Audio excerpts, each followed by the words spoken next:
So you're looking at a field like cybersecurity and you're thinking, where on earth do I even start?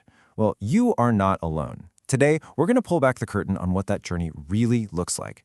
And I'm not talking about shortcuts or some magic formula. This is the real, honest story of going from a total beginner to, well, to quiet success. So let's just dive right in. You know, it's easy to forget, but every single expert you look up to, they all started in the exact same spot. So let's do just that. Let's go all the way back to the very beginning. Day one, right here. It always starts like this, doesn't it? Just a blank screen, a quiet room, and that single blinking cursor. It's kind of the universal symbol for, okay, what now? It's both full of possibility and, let's be honest, a little terrifying. At first, it's all just pure curiosity. You don't really know the nuts and bolts of it. You know that cybersecurity sounds important. It sounds powerful. It's this whole world built around protecting things, defending our digital lives. And that idea? That's really compelling stuff. And when you boil it all down, the definition is pretty straightforward, right? It's the practice of protecting our digital world. You know, our systems, our networks, and ultimately, people, us. It feels like a pretty noble and exciting mission to be a part of. But that initial spark, that excitement, well, it's about to run headfirst into a brick wall. The staggering reality of what this field actually is. And that reality is just information overload. All of a sudden, it isn't one topic anymore, it's dozens. You've got networking, Linux, malware, cryptography. I mean, the list just goes on and on. It literally feels like you're trying to drink from a fire hose with all these concepts and tools just flying at you from every direction. And what does that lead to? Yep, a deep, profound sense of confusion. You're putting in the hours, you're reading the books, you're watching the tutorials, but nothing is clicking. The pieces just aren't fitting together. It's this incredibly disorienting feeling, you know? You're doing the work, but you're not getting any closer to clarity. And then it hits you. The biggest wall you're facing, it's not the technical stuff. It's the battle inside your own head. It's that little voice that starts whispering, hey, maybe you're just not smart enough for this. And let me tell you, that self-doubt, it is way more dangerous than any complex algorithm you'll ever face. And what do? We pour fuel on that fire by falling right into the comparison trap. We're looking at these experts with years and years of experience. They've got the certifications, the cool job titles, and we're comparing their greatest hits album to our very first practice session. It's a completely unfair fight, and it's one you can absolutely never win. So the end result is this feeling, right? You feel like you've made a tiny sliver of progress, but the road ahead just looks overwhelming, almost impossible. This right here, this is the breaking point. This is the moment where most people just throw their hands up and decide, nope, I'm done. So what makes the difference? What separates the people who quit from the ones who push through? It's not about being a genius, and it's definitely not about luck. It all comes down to a single, small decision. That's it. And that decision creates the turning point.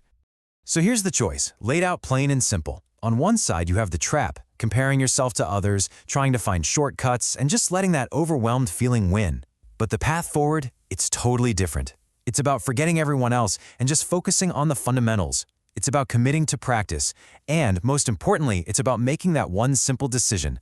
I'm going to continue. And you know what?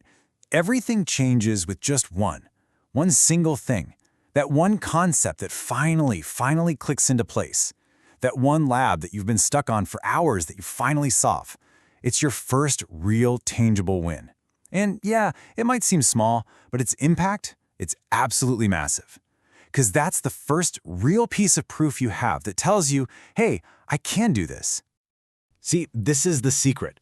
Confidence isn't a starting requirement. It's something you build brick by brick. You can literally see it right here. That first attempt, confidence is basically at zero. Then, with a little practice, it creeps up. But then, bam! After that first win, it takes a huge leap.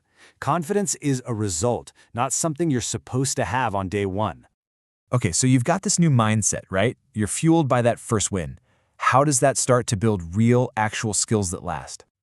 Well, progress is definitely not a straight line to the top. It's a process, and it looks something like this. The first month or so is all about going back to basics, really nailing them down. Then, you spend the next couple of months just layering on consistent daily practice. And it's only after all that groundwork that a real deep understanding starts to take shape. And that leads to what I like to call quiet success. And probably the biggest lesson you learn during this phase is the crucial difference between motivation and discipline. Think about it. Motivation is like a spark, right? It's awesome, it's exciting, but it burns out fast. Discipline is the engine. It doesn't care if you feel like it, it doesn't wait for the right mood, it just shows up every single day and it gets the job done. And that really is the truth about how real skill is built. There's no big, dramatic movie montage moment of victory.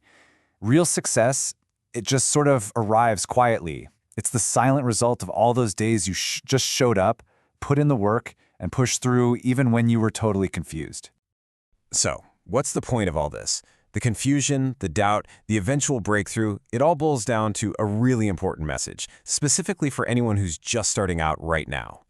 Listen, if you're on day 1 right now, or day 10, or even day 50, and you feel totally lost, confused, and full of doubt, I need you to hear this. That feeling is 100% normal. It is not a sign that you should quit. It's a sign that you've actually started. So where should you put your focus? Forget everything else and just concentrate on these 3 things. Number 1, learn slowly. Seriously, this isn't a race. Number 2, practice daily. Consistency will always be cramming, always. And number 3, and this is a big one, don't compare your chapter 1 to someone else's chapter 20. So just remember, that feeling you have of standing at the bottom of a massive mountain looking up, that doesn't mean your journey is over. It means your adventure is just getting started. We started this whole thing talking about day 1, so it seems fitting to end with a question. And this one is for you. What's your day 1 gonna be?